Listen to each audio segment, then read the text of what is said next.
This is East Turkestan, or as the People's Republic of China refers to it, Xinjiang. It borders 7 countries, including Russia, making it crucial to the PRC's economic and geopolitical objectives in Eurasia. East Turkestan, however, also happens to be the native homeland of the Uyghur Muslims.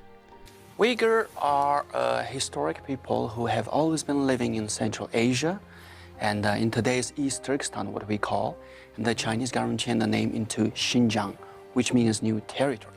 And we are a very unique indigenous people. We are completely different from the majority Han Chinese population.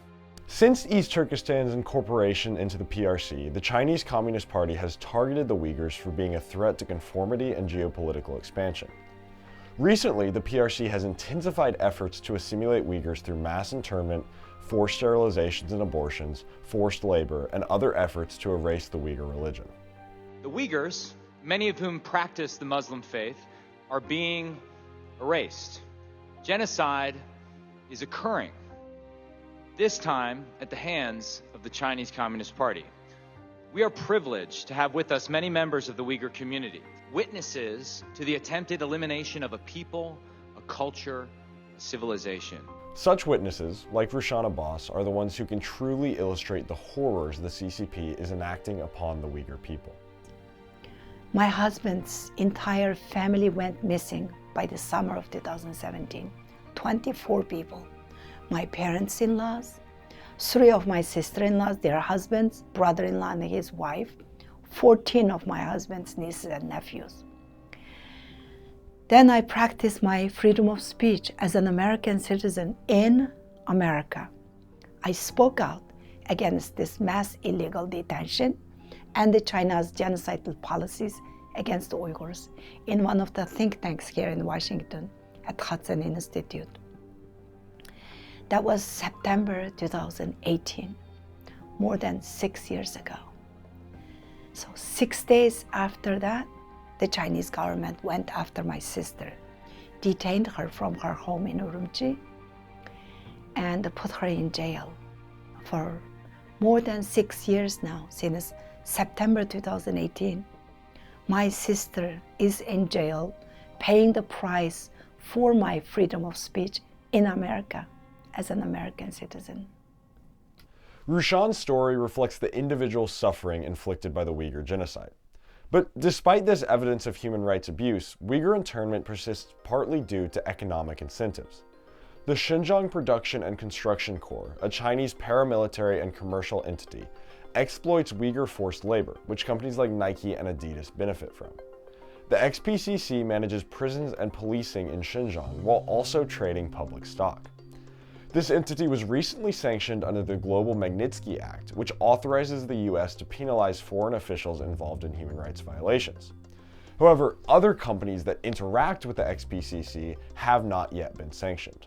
This entity, XPCC, which is under commercial sanctions from multiple governments, and including the US, not only are they have no access to the US financial system, right? It is illegal to help them to have any commercial reactions to send any money to or from, but there should be secondary sanctions that any foreign company that does the same should also be banned, have Magnitsky sanctions applied.